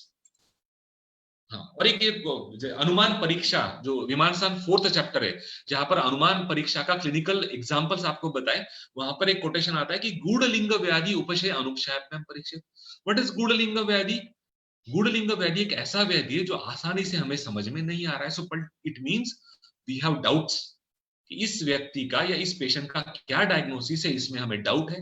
इसीलिए कैसे परीक्षा करेंगे? उपशय अनुपशय परीक्षित। उनको हम कुछ मेडिसिन दे रहे हैं, मेडिसिन से अगर उनको अच्छा लगा तो diagnosis A will be there, medicine से उनको उपशय नहीं मिल रहा है then the diagnosis B will be there. So जितने भी गूढ़लिंग व्याधि होते हैं वहां पर जो संचय क्रिएट किया जाता है और उसके बाद उपशय और अनुपशय का यूज करके हम प्रॉपर डायग्नोसिस तक पहुंचते हैं। तो certainly diagnosis helps us to reach up to the proper doubt helps us to reach up to the proper diagnosis. Research protocol में भी इसी तरह से है। जब भी हम रिसर्च प्रोटोकॉल बना रहे हैं उस वक्त जब हम रिसर्च प्रोटोकॉल बनाते हैं तो हम दोनों चीजें सामने रखते हैं सिनॉप्सिस में कि this will be my null hypothesis and this will be my alternate hypothesis. In the beginning of research study we don't know कि इसमें से क्या सही होने वाला है। हो सकता है कि after the end of entire study null hypothesis है वो एक्सेप्ट हो जाएगा और आपका अल्टरनेट हाइपोथेसिस रिजेक्ट हो जाएगा। इसका मतलब जो ट्रायल ड्रग आपने यूज किया था वो बिल्कुल भी काम नहीं करता है और आपका जो ट्रायल ड्रग है वो वहां पर जेन्युइन रिजल्ट देने के लिए फेल हुआ है। तो in the synopsis basically we are raising the doubts कि we do not know whether the drug will work or not, और उस डाउट को क्लियर करने के लिए एक एंटायर रिसर्च प्रोसेस को जनरेट किया जाता है, और at the end of that research process क्या हम एक्सपेक्ट करते हैं? Rejection of the null hypothesis and acceptance of the alternate hypothesis. तो उस डाउट को क्लियर करने के लिए हमें रिसर्च का पूरा प्रोसेस करना पड़ता है, एंड फाइनल जो उसका कंक्लूजन होता है वहां तक हम पहुंचते हैं। तो बेसिकली डाउट जो है it helps us to reach up to the it helps us to validate our research. So that's why Sanchay is very much important to clear the doubts and to clear the loopholes for a particular research study. Now let us see the next tantra yukti, that is atitavekshan. अतीत word Hindi में भी use होता है। अतीत का मतलब होता है पास्ट, अवेक्षण का मतलब होता है देखना। सो अतीतावेक्षण is nothing but revisiting the older concepts. जो कंसेप्ट्स ऑलरेडी हम पहले सूत्र स्थान में पढ़ चुके हैं उसी को दोबारा हमें पढ़ने के लिए जब कहा जाता है वो हो गया अतीतावेक्षण। जैसे जो एग्जाम्पल यहां पर दिया है वो चिकित्सा स्थान में से कि सा कुटी तच्चयनम ज्वरम संचमयति, अभी कि ज्वर में जो लंघनम स्वेदनम कालो यवागुस्तिक्त को रसा, ये जो ट्रीटमेंट प्रोटोकॉल है उसमें स्वेदन है। तो स्वेदन के लिए अभी कौन सा स्वेदन चूज किया जाए? तो कुटी स्वेदन। इवन अगर हम सन्निपातिक स्वेदन में देखें तो सन्निपातिक ज्वर में देखें तो वहां पर बताया कि वहां पर त्रयोदश स्वेदन देने चाहिए। तो वहां पर फिर से आपको त्रयोदश स्वेदन के जो प्रकार है वो डिस्क्राइब नहीं करने वाले, और इसीलिए वहां पर कहा जाता है कि स्वेद अध्याय विहित कुट्यादिकम अतीतम अवेक्षते। तो इसको पढ़ने के लिए आपको पीछे जाना होगा। So that is retrospective referencing. आप इसके पहले जो चीज बता चुके हैं उनको देखिए, वहां पर आप देख लीजिए, so that it will clear your doubts and it will help you to treat the patient properly. अब क्लिनिकली कैसे इसको यूज करते हैं हम? आर पास्ट सक्सेस स्टोरीज है ना, पर्टिकुलरली वैद्य मित्रम में मैं जो भी अभी कुछ पास्ट 8 या 10 दिनों से मैं फॉलो अप कर रहा था, तो बहुत सारी जो सक्सेस स्टोरीज है, क्लिनिकल केसेस है, वो डिस्कस हो रही है। अब ये जो क्लिनिकल केसेस है या जो सक्सेस स्टोरी है, ये जिस फिजिशियन ने इनको प्रेजेंट किया है उनको हेल्प करती है, साथ में जो ऑडियंस है, मान लीजिए उनके पास भी अगर कोई ऐसा पेशेंट आ रहा है, then they will revisit the presentation, क्योंकि इसके पहले मैंने ये पेशेंट देखा था, इनको मैंने इसी तरह से ट्रीटमेंट देते हुए देखा है, so that we can treat that particular patient in the same way. So जितनी भी हमारी पास्ट सक्सेस स्टोरीज होती है, ये हमें हेल्प करते हैं कि फ्यूचर में जो भी व्याधि हम पेशेंट हम देखेंगे, उनके ट्रीटमेंट में हमें हेल्प होगा। So that is revisiting again ancient concepts और older theories. The same is also acceptable for diagnosis. आज मैंने पर्टिकुलर एक पेशेंट का जो डायग्नोसिस किया है, और उस डायग्नोसिस तक पहुंचने के लिए जो मैंने मेहनत की है, वैसा ही अगर पेशेंट दोबारा मेरी ओपीडी में आता है, then my job becomes very easy. तब मुझे उतना ज्यादा समय या उतने ज्यादा रिसोर्सेस मुझे नहीं यूज करने होंगे, because my past experience will help me to clear the doubts and to understand और to diagnose the disease as well as to treat the individual. So इसीलिए अतीतावेक्षण हमें हेल्प करता है। उसी तरह से पास्ट मेडिकल हिस्ट्री, इसके पहले जब भी हम पेशेंट्स की फैमिली हिस्ट्री लेते हैं या पास्ट मेडिकल हिस्ट्री लेते हैं, इसका पर्पस ही ये होता है कि आज उनको जो डिसीज हुआ है, कि whether that disease is particularly related to any past disease. क्योंकि अगर इसके पहले वो डिसीज हुआ है, तो इसका मतलब है दोबारा होने के बाद the intensity will be more, तो आपका जो ट्रीटमेंट प्रोटोकॉल होना चाहिए that will be more and more stronger. So this is how we can use अतीतावेक्षण। रिसर्च में पास्ट रिसर्चेस, जब भी हम कोई नया रिसर्च प्रोटोकॉल बनाना चाहते हैं, तो सबसे पहले हम जितने भी उसके पास रिसर्चेस होते हैं, और उसका सबसे आसान जरिया होता है गूगल। मान लीजिए कोई टॉपिक हमारे दिमाग में है कि हम इस पर रिसर्च करना चाहते हैं, तो इमीडिएट हम उसको गूगल करते हैं, या जितने भी रिसर्च पोर्टल्स है आयुर्वेद के, जैसे आयु जर्नल का है या आयुष के है या धारा है, इन सभी को हम एक बार सर्च करते और वहां पर देखते कि इसके पहले कोई काम तो नहीं हुआ है। तो basically it's a reductionist approach, कि अगर इसके पहले कोई काम हुआ है तो कहां तक हुआ है, किन एस्पेक्ट्स पर काम नहीं हुआ है, so that will help us to go in a further way और to carry the research at the next level. जब तक हम उन पास्ट रिसर्चेस को नहीं देखेंगे, there are chances of repetitions. मान लीजिए कोई रिसर्च किसी व्यक्ति ने इंडिया में किसी जगह पे कर लिया है, मैंने पास्ट रिसर्चेस को वेरीफाई नहीं किया, तो हो सकता है कि वही रिसर्च में दोबारा करूंगा, और जो व्यक्ति दोबारा वो रिसर्च करता है उसको उसका क्रेडिट नहीं मिलता है। तो this is very much important. अगर आप किसी चीज पर रिसर्च करना चाहते हैं, तो पहले आपको देखना होगा कि दुनिया में इसके पहले किसी व्यक्ति ने इस पर काम किया है। अगर नहीं है, then only you are going to get the patent rights for that particular research. तो जो भी हमारे पास रिसर्चेस है, जो भी हम देखते हैं, it helps us to explore the unexplored area, कि उस डिसीज के बारे में या उस ड्रग के बारे में ऐसा कोई व्यू है, एस्पेक्ट है, जिस पर अब तक स्टडी नहीं हुआ है। तो अगर मैं वो लेता हूं, तो easily it will be accepted in the departmental research committees, as well as it is very easy to get the ethical clearance for this particular thing. So previous research studies are always quoted in the dissertation. Dissertation में जब हम quote करते हैं, तो पुराने सभी researches है वहां पर हमें कोट करना जरूरी है, और वहां पर ऐसा कोई भी रिसर्च नहीं होना चाहिए which is having the same aims and objectives, same trial drugs to that of yours. Otherwise, it will not be accepted. Next जो है exactly इसके opposite. This is for prospective referencing. अनागतावेक्षण। अतीतावेक्षण जो पास्ट थियरीज थी उनको हम revisit कर रहे थे। अनागतावेक्षण, अनागत मतलब जो अब तक नहीं आया है, अवेक्षण उसको देखना।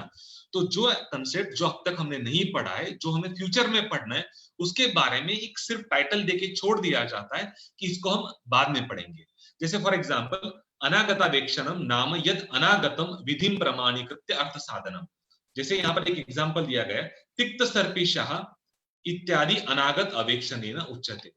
तो देयर आर मेनी ड्रग, मान लीजिए हम ज्वर चैप्टर में पढ़ रहे, तो ज्वर चैप्टर में कुछ ऐसे ड्रग्स के फॉर्मुलेशन या नाम आते हैं जिनके बारे में बताया जाता है कि ये हम जो लेटर चैप्टर में भी रक्तपित्त है या उसके बाद वाले जो चैप्टर है, वहां पर ये फॉर्मुलेशंस बताए, तो वहां पर हम इन डिटेल वहां पर इसको पढ़ेंगे। सो दिस इज हाउ, जब आप प्रोस्पेक्टिव रेफरेंसिंग करते हैं, दिस इज अनागत आवेक्षण तंत्र। अब कैसे इसको अप्लाई करेंगे? Future development of the disease. जब हम आज किसी पेशेंट को देख रहे हैं, तो आज ही उसको देखने के बाद हम बताते कि what is the future of the particular disease. हमें ये पेशेंट को बताना बहुत जरूरी है इथिकली भी, कि how the disease is going to progress, and that shows the severity of the disease, so that the person can understand the disease in a better way, and immediately he can select the treatment protocol. उसी तरह से है future complications. आज जो उसका disease है, अगर उसने प्रॉपर ट्रीटमेंट नहीं लिया तो क्या क्या कॉम्प्लिकेशंस हो सकते हैं, वो हमें आज ही बताना होगा। कौन कौन से ऑप्शंस है उसके, वो बताने के बाद what are the complications that we are supposed to tell. So that is अनागतावेक्षण तंत्र युक्ति if the person is not properly treated. इंद्रिय स्थान, इंद्रिय स्थान एंटायरली टॉक्स अबाउट अनागतावेक्षण। कुछ लक्षण आज हम देख रहे हैं और उसके बाद हम प्रेडिक्ट कर रहे हैं कि maybe in future the person may die. फिर वो 1-2 दिन हो सकता है, कुछ वीक्स हो सकते हैं, कुछ मंथ हो सकते हैं। सो फ्यूचर के बारे में जब हम आज प्रेडिक्ट कर रहे हैं तो that will B prospective thinking and certainly that helps us to select whether we should treat the patient or we should take proper consent from the patient's relatives that the person is not going to survive. If they permit, then only we should start the treatment. So this is how we can save ourselves from Consumer Protection Act. Now, research. Research में जब भी हम research करते हैं तो at the end of our research we have to state the further scope of research study. क्योंकि research जितने भी होते हैं वो बहुत पिन पॉइंट होते हैं, बहुत प्रिसाइज होने चाहिए। We can not have multiple objectives, we can not have multiple aims. तो जितने प्रिसाइज हमारा होगा उतना हमारा रिसर्च का वेटेज बढ़ने वाला है। तो जब किसी रिसर्च वर्क को हम करते हैं और उसके बाद हमें पता चलता है कि इसमें और इतने सारे व्यूज है जो अभी भी रिसर्च करना बाकी है, तो रिसर्च आर्टिकल को कहीं पर भेजते वक्त हम बाद में वहां पर एक कॉलम ऐड, ये टॉपिक ऐड करते हैं, what is the further scope of the research study, कि इसमें और क्या क्या हो सकता है। So that is again prospective. तो जो भी व्यक्ति आपका रिसर्च पढ़ेगा उसको ये पता चलेगा कि still there is a way of doing the particular research in the on the same topic with this particular things. तो ये जो भी further scope of research study होता है, ये रिसर्चर्स को हेल्प करता है to select the newer and newer topics जिस पर आज तक काम नहीं हुआ है। ऑल्सो आज के हमारे जो भी रिसर्चेस है वो हमें हेल्प करते हैं to decide the future treatment protocols. आज कोविड के बारे में जितने भी research projects throughout India में चल रहे हैं, इन फ्यूचर वो हमें हेल्प करेंगे कि रिसर्च का एक स्टैंडर्ड कोविड को ट्रीट करने के लिए what should be the standard protocol, या how we need to approach in the diagnosis and the treatment of a newly originated diseases. So certainly ये जितनी भी न्यूली ओरिजिनेटेड डिसीजेस है उनको किस तरह से डील करना, उसके लिए हमें यह तंत्र युक्ति हेल्प करती है। नाउ नेक्स्ट तंत्र युक्ति इज स्वसंज्ञा। संज्ञा का मतलब होता है एक्चुअली टेक्निकल टर्म। सो स्वसंज्ञा is basically a scientific technical term which is limited to that particular science. ये दूसरी जगह पे यूज नहीं होती है। जैसे आयुर्वेद में अगर हम बात करें, स्वसंज्ञा नाम या तंत्रकारैहि व्यवहारार्थम संज्ञा क्रियते। जिन्होंने भी यह तंत्र क्रिएट किया है, जो भी इसके पायोनियर है, उन्होंने व्यवहार के लिए कुछ टेक्निकल टर्म्स को कॉइन किया गया है जो उन्होंने नई इंट्रोड्यूस की है, जैसे जेंताक्स्वेदे, होलाक्स्वेदे। इस तरह की टर्मिनोलॉजी हमें बाकी दूसरे आयुर्वेदिक बुक्स में देखने को नहीं मिलती है। So the technical terms which are limited to that particular science are called as scientific technical terms. तो उनका हम कहाँ पर यूज करते हैं? तो each and every science, including medical science, has got its own technical terms. जैसे medical terminology while writing the case sheet, जब भी हम case sheet लिखते हैं तो बहुत सारी technical terms को हम यूज करते हैं। तो वो जो टेक्निकल टर्म्स है, भले पेशेंट का रिलेटिव या patient who is non medico अगर वो पढ़ने की कोशिश करेगा, it will be very difficult for him to understand what has written in that particular case paper. So all the medical terminologies are all the scientific terminologies and that are written so that only medical person can understand the disease in a better way. So that's why हर एक science में अपने अपनी technical terminologies होती है। Even particularly जब हम आयुर्वेद में बात करते हैं तो जब हम लक्षण लिखते हैं तो ये इंसिस्ट किया जाता है कि हम जो संस्कृत की जो टेक्निकल टर्म्स है उनको हम लिखिए। जैसे रुजा है, शूल है, हस्तपाद शूल है, इनको अगर हम लिखेंगे that will be more relevant to Ayurveda and it will help the clinician as well as whosoever sees your paper, उसको ये समझने में आसानी होती है कि the person who has treated this particular individual is well versed in Ayurveda. निदान पंचम, हेतु, पूर्वरूप, रूप, उपशय, संप्राप्ति, these are all technical terms, इनकी अपनी definitions है। तो all the technical terms will have certain their own technical definitions. उसी तरह से रिसर्च में भी टेक्निकल टर्म्स का यूज होता है। जैसे एग्जांपल मैंने यहाँ पर लिया है कि हमें हमेशा रिसर्च स्टडी को लिखना होता है कि what kind of research study your is. तो single blind parallel group active control study, अब क्या है, तो a scientific person can immediately understand कि सिंगल ब्लाइंड का मतलब है कि द फिजिशियन नोज कि कौन से ग्रुप में कौन सा मेडिसिन दिया जा रहा है। पैरेलल ग्रुप मतलब दोनों जो ग्रुप है आपके, 2 या 3 जो भी होंगे, उसमें एक साथ ट्रीटमेंट शुरू हुआ है। देन एक्टिव कंट्रोल की जगह पे और एक टर्मिनोलॉजी यूज होती है, वो स्टैंडर्ड कंट्रोल। मतलब आपके जो दो ग्रुप है, उसमें एक में तो आपका ट्रायल ड्रग यूज हो रहा है और दूसरे में स्टैंडर्ड ड्रग जिसके रिजल्ट ऑलरेडी प्रूवन है, फिर वो आयुर्वेद का हो सकता है या मॉडर्न का हो सकता है। सो this is the meaning of single blind parallel group active control study. उसी तरह से प्लेसिबो कंट्रोल स्टडी। तो हर एक साइंस की अपनी अपनी टेक्निकल टर्म्स होती है, so that it can be easily express and understood by scientific people. तो आयुर्वेद जब हम बताते हैं कि it's a science of life, तो certainly it is having its own technical terms. हाँ, और एक चीज मैं शेयर करना चाह रहा था कि गवर्नमेंट ऑफ इंडिया का जो डिपार्टमेंट है, कमीशन है, commission for scientific and technical terms, इनका काम ही यही होता है कि ऑल ओवर इंडिया में these people are continuously engage in various kinds of seminars for technical terms. फिर हर एक जो साइंस होता है उनके टेक्निकल टर्म्स को चूज करते हैं, उनकी डेफिनेशंस को लिखते हैं और बाद में उसके कोश या उनके कंपाइलेशंस बनाए जाते हैं। जैसे नेशनल इंस्टीट्यूट ऑफ आयुर्वेद या आईपीजीटी एंड आरए, वहां पर ये काम हुआ था। जितनी भी आयुर्वेद की संहिताओं में क्लिनिकल टर्म्स या नॉन क्लिनिकल टर्म्स है, उनको इकट्ठा किया गया था। तो अगर हमें किसी भी क्लिनिकल टर्म को देखना है या उसका मीनिंग देखना है, तो अगर हम आयुष की वेबसाइट पर जाते हैं, तो ये जो पूरा का पूरा कंपाइलेशन है वो वहां पर अवेलेबल है। So it is very easy for us, particularly for the researchers. जितने भी रिसर्चर्स होते हैं उनको इन टेक्निकल टर्म्स का मीनिंग समझने में आसानी हो जाती है। नाउ द नेक्स्ट तंत्र युक्ति इज उह्य तंत्र युक्ति। उह्य is basically considered as the understanding based on logic. So उह्यम नाम यत अनिबद्धम ग्रंथे, जो उस ग्रंथ में नहीं बताया गया है, लेकिन तर्कत्वेन आप आपका लॉजिक वहां पर यूज कीजिए और बाद में आप इसको अच्छी तरह से समझ सकते हैं। This is slight difference between अर्थापत्ति एंड उह्य तंत्र युक्ति। अर्थापत्ति में भी इसी तरह से न नक्तम दधि गुंजी, कि रात तो दही नहीं खाना चाहिए, तो हमने इंटरप्रिटेशन कर लिया कि दिन में नहीं खाना चाहिए, बट वहां पर लिमिटेशन है। बट उह्य तंत्र युक्ति में it is very wide imagination, और इसीलिए उह्य तंत्र युक्ति जो है उसका स्कोप अर्थापत्ति से बहुत ज्यादा है।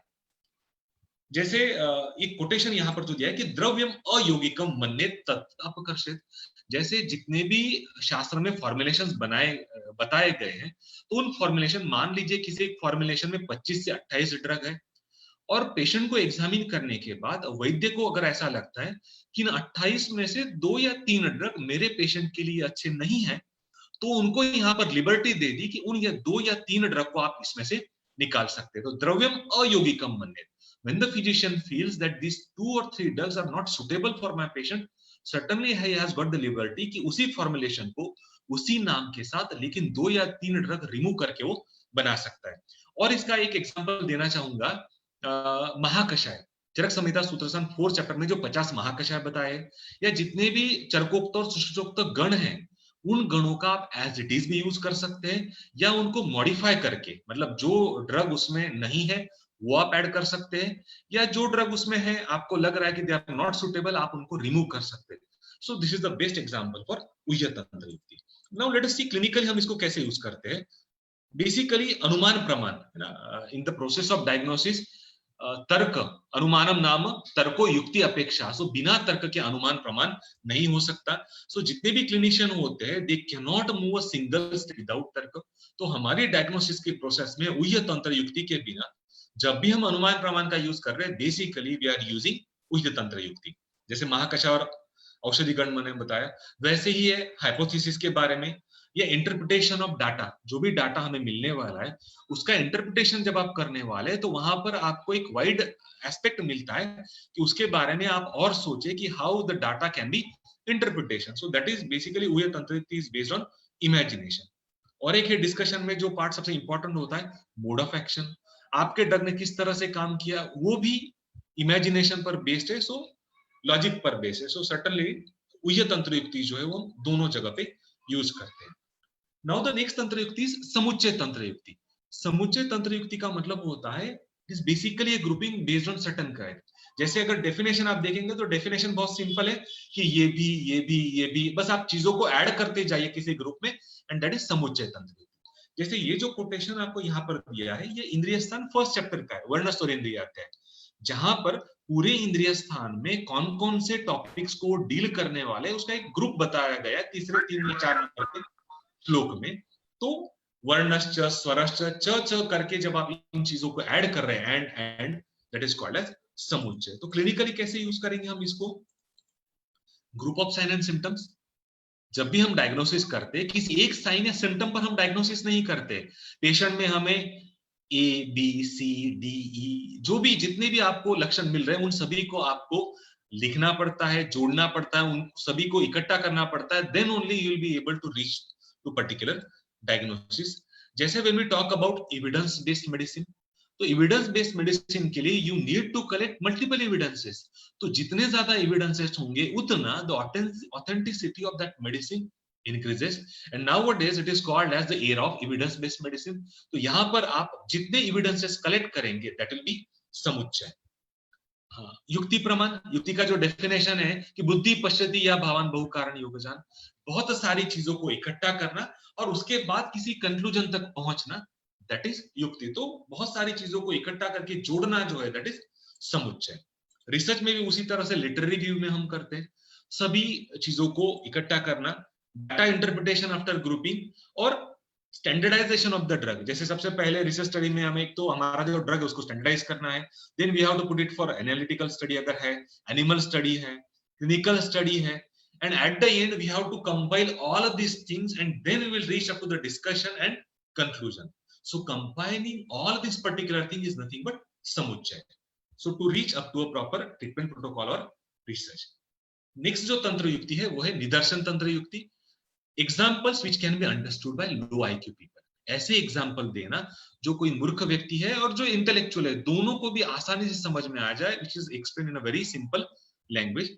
यहाँ पर जो एग्जाम्पल दिया है कि अगर आप नॉन मेडिसिन यूज कर रहे हैं तो वो अमृत की तरह काम करता है, और कोई अननोन मेडिसिन है तो वो विष की तरह काम करता है, और इसीलिए हमेशा जो भी मेडिसिन है वो नोन होना चाहिए। This is how the concept is told. Now clinically कैसे यूज करते? दिस तंत्र युक्ति is widely use in explaining complex phenomena. पूरी संहिताओं में सबसे ज्यादा अगर किसी तंत्र युक्ति का यूज हुआ होगा तो है निदर्शन तंत्र युक्ति। हर एक बार वो आपको एग्जांपल दे रहे so that you can understand the phenomena very well. उसी तरह से जो भी पेशेंट होता है उसका डिसीज है, पैथोलॉजी है या ट्रीटमेंट प्रोटोकॉल है, उसको आपको बहुत सिंपल लैंग्वेज में या एग्जांपल देके समझाना होगा, which can be understood by common people. In the same way research में भी explanation of patient information sheet, इसके बारे में मैं पहले बात कर चुका हूं। तो जितना वो आसानी से आप समझाएंगे, जितने सिंपल एग्जांपल्स देंगे, उतना आपका ऑडियंस जो है, जो पार्टिसिपेंट्स है, वो आसानी से उसको समझ जाएगा। नेक्स्ट जो तंत्र युक्ति है वो है निर्वचन तंत्र युक्ति। पहली तंत्र युक्ति से थोड़ी अलग। पहली तंत्र युक्ति जो थी वो सिर्फ लिमिटेड थी, दोनों के लिए एप्लीकेबल थी, बुद्धिमान और मूर्ख। बट निर्वचन जो है it is exclusively restricted to high IQ people. तो निर्वचनम नाम पंडित बुद्धिगम्यो दृष्टांता, those who are expert in that particular field, वही लोग उस एग्जाम्पल को समझ पाएंगे, बाकी लोगों को एग्जाम्पल समझना मुश्किल होगा। तो जब आपका ऑडियंस लिटरेट है, पर्टिकुलर स्ट्रीम से बिलोंग करता है, तो आप वहां पर इस तंत्र युक्ति का यूज कर सकते हैं। यहाँ पर जो एग्जाम्पल दिया है वो सूत्रसार 16 चैप्टर से, जहां पर पर्टिकुलरली स्वभाव परमवाद के बारे में कहा गया है कि जब किसी भी चीज का डिस्ट्रक्शन होता है तो उसमें कोई कारण नहीं है। जैसे जो काल है, काल के डिस्ट्रक्शन में हमें कारण का पता नहीं चलता, उसी तरह से जो भी चीजें उत्पन्न होती है उनके डिस्ट्रक्शन में हमें उसका कारण देखने को नहीं मिलता है। तो अब इसका हम कहां पर यूज करेंगे? तो basically explaining the disease after taking into consideration the education of the patient.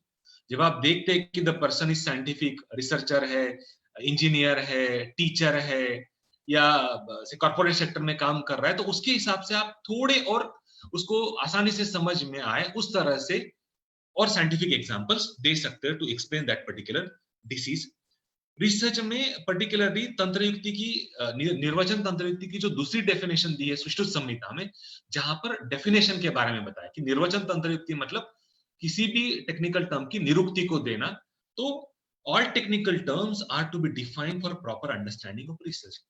जितनी भी टेक्निकल टर्म्स है उनको पहले आपको समझना होगा, और इसीलिए रिसर्च के जितने भी स्टूडेंट्स होते हैं फोर्थ ईयर में as well as first year MD में, उन्हें हम रिसर्च के टेक्निकल टर्म्स को पहले समझाते हैं, so that all those technical terms can be easily applied in their own research. Next तंत्र युक्ति है नियोग तंत्र युक्ति, मैंडेटरी गाइडलाइंस। इसके पहले एक तंत्र युक्ति हमने देखी थी उपदेश, जहां पर रिलैक्सेशन तो थोड़ा कि it is not mandatory to follow, लेकिन जहां पर मैंडेटरी की ये आपको करना ही होगा, जैसे अवश्य अनुष्ठेयतया, ये आपको करना ही होगा, इसमें आपके पास दूसरा ऑप्शन नहीं है। एग्जाम्पल दिया गया है जेंताक स्वेद से। जेंताक स्वेद में ऐसा कहा जाता है कि जेंताक स्वेद का जो चेंबर है उसमें से बाहर आते वक्त वहां पर जो पिंडिका बनाई गई है, एक बेंच जैसा जो स्ट्रक्चर है, उसको पकड़ के आपको धीरे धीरे बाहर आना है, आपको बीच में से बाहर नहीं आना है, क्योंकि बीच में वहां पर एक बॉयलर जैसा स्ट्रक्चर है और वहां का जो हीट है that might be more than 300-400 degree Celsius, और इसीलिए इट इज मैंडेटरी, स्ट्रिक्टली है कि उस व्यक्ति को उसी तरह से बाहर आना है। और इसको हम क्लिनिकली बहुत ज्यादा यूज करते हैं, मैंडेटरी ट्रीटमेंट प्रोटोकॉल्स, कि जिसमें कोई भी लिबर्टी नहीं है कि इस ट्रीटमेंट प्रोटोकॉल को आप जरा भी चेंज नहीं कर सकते, इसको आपको मैंडेटरीली फॉलो करना होगा, तभी आपको रिजल्ट मिलने वाले हैं। वैसे ये स्ट्रिंजेंट गाइडलाइंस फॉर पथ्यापथ्य, जब हम पथ्यापथ्य बताते हैं तो कई बार हम पेशेंट को बताते हैं कि ठीक है इतना रिलैक्सेशन आपको है, तो रिलैक्सेशन तो बेसिकली एडवाइस की कैटेगरी में चला जाता है, उपदेश। लेकिन जब आप बताते हैं कि नहीं ये आपको करना ही होगा, ये अगर आप नहीं करेंगे तो आपको तकलीफ होगी, सो दैट इज नियोग तंत्र युक्ति। स्ट्रिक्ट लाइफस्टाइल मॉडिफिकेशंस के लिए या उस डिसीज को दोबारा ना होने के लिए जो भी आप स्ट्रिक्ट गाइडलाइंस देंगे, दैट इज नियोग तंत्र युक्ति। याप्य व्याधि, जो हमारा तीसरा प्रकार है व्याधि का, कि अगर पथ्य फॉलो नहीं होता है तो तुरंत रिलैक्सेस होता है, तो वहां पर पथ्य का सबसे ज्यादा इंपॉर्टेंस है, क्योंकि जब तक वो पथ्य फॉलो करेगा तब तक वो जिंदा है, और इसीलिए वहां पर नियोग तंत्र युक्ति का सबसे ज्यादा यूज क्लिनिकली हम देखते हैं।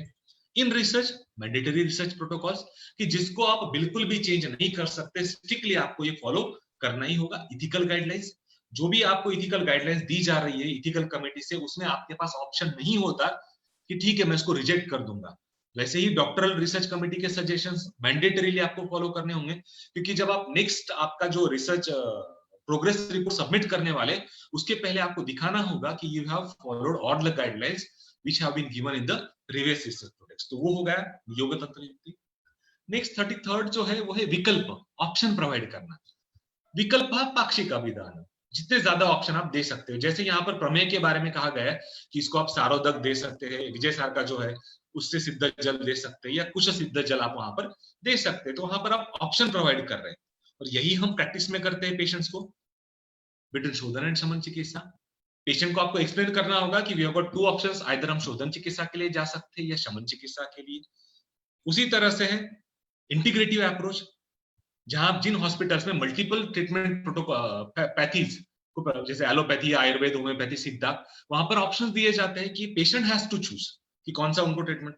डाइट प्रोटोकॉल पथ्य में हम पेशेंट को बताते हैं कि ओके इन 4 या 5 चीजों में से हर एक सब्जी आप ले सकते हैं, या इस तरह की इतनी जो पल्सेस है इसमें से 2 या 3 पल्सेस को आप यूज कर सकते हैं। एक्सरसाइज में हम पेशेंट को ऑप्शन प्रोवाइड करते हैं कि इन एक्सरसाइज या योगिक प्रोसीजर्स में से ये जो आपको कन्वीनियंट है वो आप कर सकते हैं। रिसर्च में भी इसी तरह से सबसे इंपॉर्टेंट टू पार्टिसिपेट और not in a clinical trial, patient को आपको ऑप्शन देना होगा, आप उसको फोर्स नहीं कर सकते to participate in that clinical trial. वैसा ही है जब हम रैंडमाइज क्लिनिकल ट्रायल करते हैं, सिंगल ब्लाइंड है तो रिसर्चर डिसाइड करता है कि कहां पर हम इनको डालने वाले हैं। डबल ब्लाइंड है तो स्टैटिस्टिशियन हो या थर्ड पर्सन हो वो डिसाइड करेगा 2 या 3 ग्रुप में से कहां पर इनको डालना है, तो you have got multiple options. उसी तरह से मल्टीपल आर्म क्लिनिकल ट्रायल में पेशेंट को ऑप्शन दिए जाते हैं कि एक सर्जिकल ऑप्शन है या कंजर्वेटिव मेडिकल ऑप्शन है, तो उसमें से वो कौन सा चूज करना चाहते हैं। दोनों के एडवांटेजेस डिसएडवांटेजेस दिए जाते हैं। Even in the conditions like carcinoma, उसमें भी आपको मल्टीपल ऑप्शंस देने पड़ते हैं, तो दैट इज द तंत्र युक्ति। नेक्स्ट है प्रत्युत्सार तंत्र युक्ति। यहाँ पर आप सर्टन कंसेप्ट्स को रिजेक्ट कर रहे हैं, बट आपको वहां पर एक साइंटिफिक रीजनिंग देना होगा कि क्यों आप उसको रिजेक्ट कर रहे हैं। तो उपपत्या, कारण देने के बाद परमत निवारण, दूसरे के मत को रिजेक्ट करना और उसका रीजन देना। जैसे यहाँ पर बताया है कि जो 25th चैप्टर है कि पुरुष की उत्पत्ति कहां से हुई है, तो पहले आता है कि रस जाने, रस से उत्पत्ति हुई है, बट इमीडिएट बाद में कॉन्ट्राडिक्ट किया गया कि आत्मा जो है वो रस से उत्पन्न नहीं होता, और इसीलिए पहली जो थ्योरी है वो रिजेक्ट हो जाती है और उन्होंने अपना कारण दिया। And the same we do in our clinical practice. In complex cases जो ट्रीटमेंट प्रोटोकॉल होते हैं वो रिजेक्ट होते हैं, बट आपको एक साइंटिफिक रीजनिंग उसको देना होगा कि क्यों आप इस ट्रीटमेंट प्रोटोकॉल को रिजेक्ट कर रहे हैं। और दूसरा, treatment protocol is subject selected on the basis of certain reasoning. Research भी उसी तरह से, रिजेक्शन ऑफ द सिनॉप्सिस, जो भी फर्स्ट ईयर के स्टूडेंट है उनको काफी एक्सपीरियंस होगा, उनको 2-3 बार सिनॉप्सिस सबमिट करना पड़ता है, हर बार उनका सिनॉप्सिस रिजेक्ट होता है on the basis of certain reasoning. उसी तरह से रिसर्च प्रोटोकॉल जो है वो एक्सपर्ट्स या कमिटी मेंबर्स है वो रिजेक्ट करते हैं, बट उनको वहां पर एक रीजनिंग देना जरूरी होता है।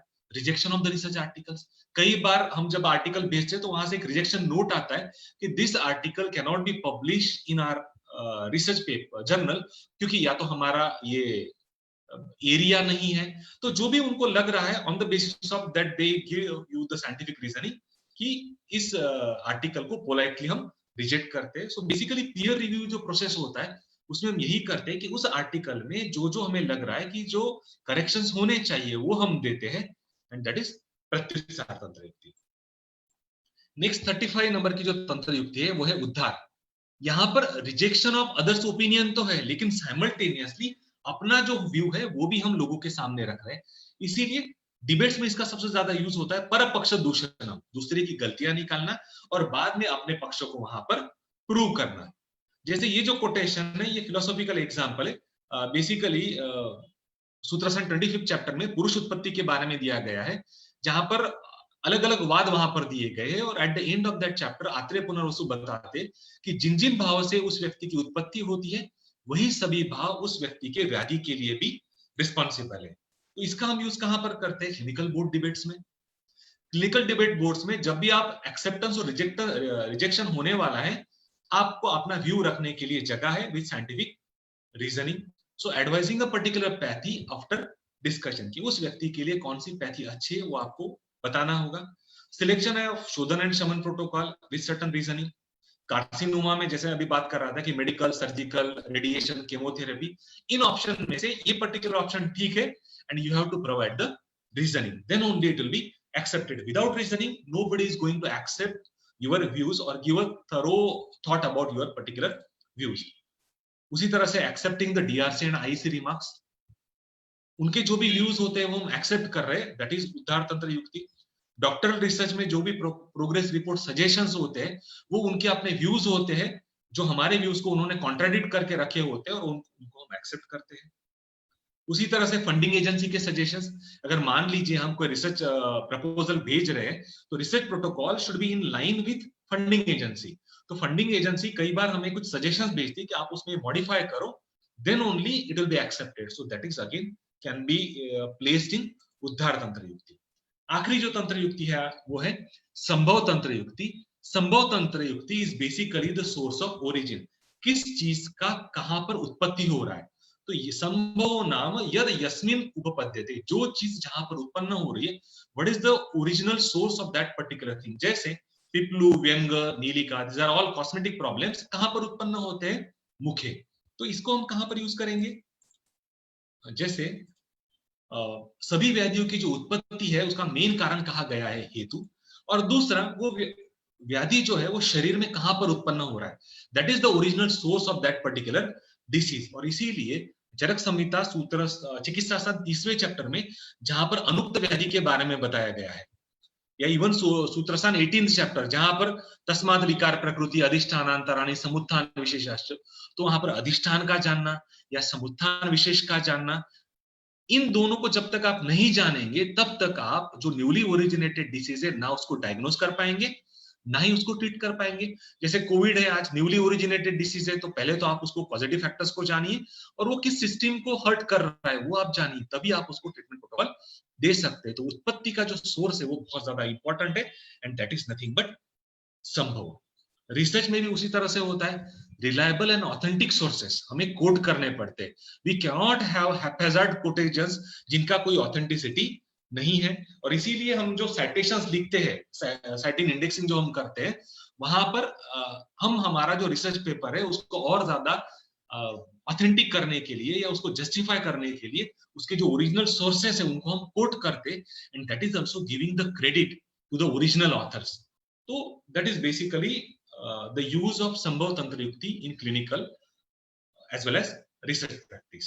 Now this is all about the 36 तंत्र युक्ति. सभी तंत्र युक्तियों को इन डिटेल हमने देख लिया है.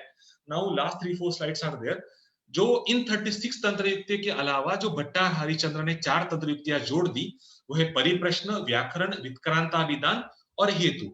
तो चक्रपाणी क्लियर कट बता देते कि जो परिप्रश्न जो है वो उद्देश्य में इंक्लूड कर लीजिए, कंसाइज डिस्क्रिप्शन है.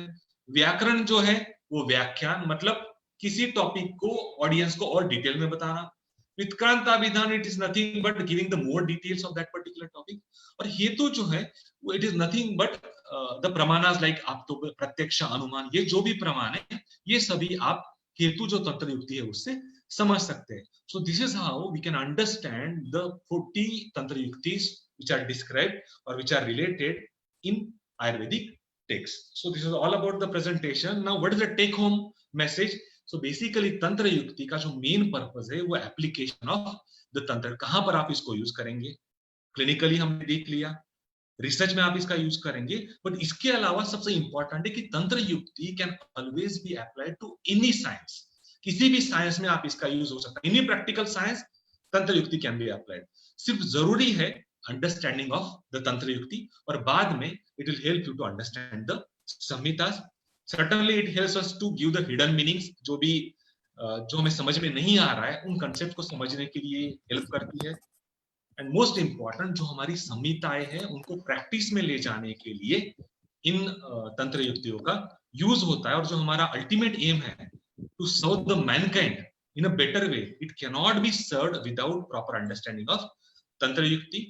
और ये जो पूरा का पूरा जो प्रेजेंटेशन है वो खत्म नहीं हो सकता बिना एक्नॉलेज किए इस आर्टिकल को, because I have taken help from this very good article which is published related to application of तंत्र युक्ति. तो I will urge the audience to go through this article, जहां पर रिसर्च के बारे में काफी कोरिलेट किया गया है. दूसरा, I will insist everybody to visit this website Charak Samhita online.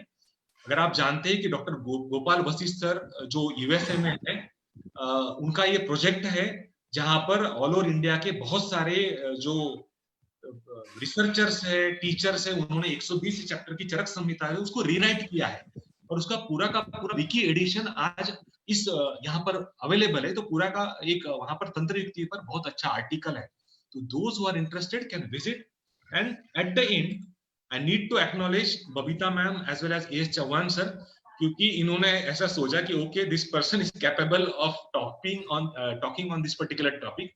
क्योंकि जब भी हम कोई पर्टिकुलर कंसेप्ट का एक प्रेजेंटेशन बनाते हैं तो उस वक्त हमें बहुत सारी नई चीजें भी पता चलती है. So thank you ma'am and sir. I am also thankful Neeraj Vyas sir कि जिन्होंने 2 दिनों तक मॉडरेशन की रिस्पॉन्सिबिलिटी निभाई. And as well as I am extremely thankful to team Vaidya Mitram for providing me the opportunity to interact with your audience.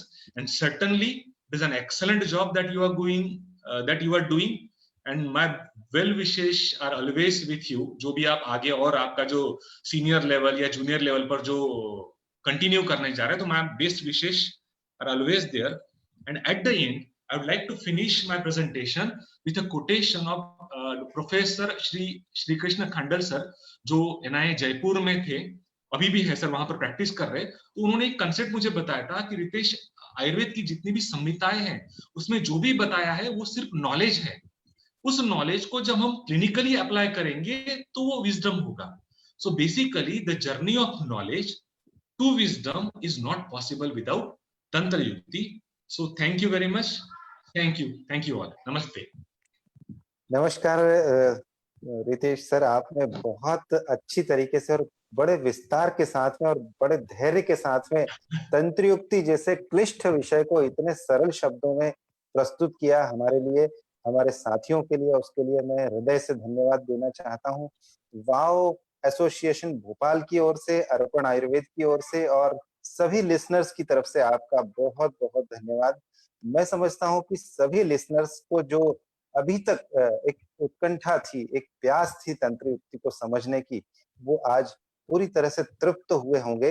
और एक बात और कहना चाहूँगा कि जो आपने अंत में संभव तंत्र युक्ति के बारे में बताया, मतलब संभावना की बात जो आपने कही है, तो ये संभव तंत्र युक्ति का आज से एक बार फिर प्रादुर्भाव हम सभी में हुआ है कि हम आगे भी आज तो हमारी उत्कंठा जो है वो शांत हुई है, तृप्त हुए हैं, परंतु आज से एक संभावना और जगी है कि हम सब तंत्र युक्ति को एक बार फिर से पुनः पढ़ेंगे शास्त्रों में से और उसको अपने क्लिनिक में, अपने रिसर्च में, व्यवहार में लाएँगे। ना केवल पढ़ना ही उसका उपयोग नहीं है या उसका अर्थ समझना ही काफ़ी नहीं है। मुझे लगता है कि उसको जब तक हम अपने क्लिनिक में, अपने रिसर्च में, व्यवहार में नहीं एग्जैक्टली। उतारेंगे, तब तक तंत्र युक्ति का सही सदुपयोग नहीं होगा, तब तक हम अपनी प्रैक्टिस को और अच्छा निखार नहीं दे पाएँगे।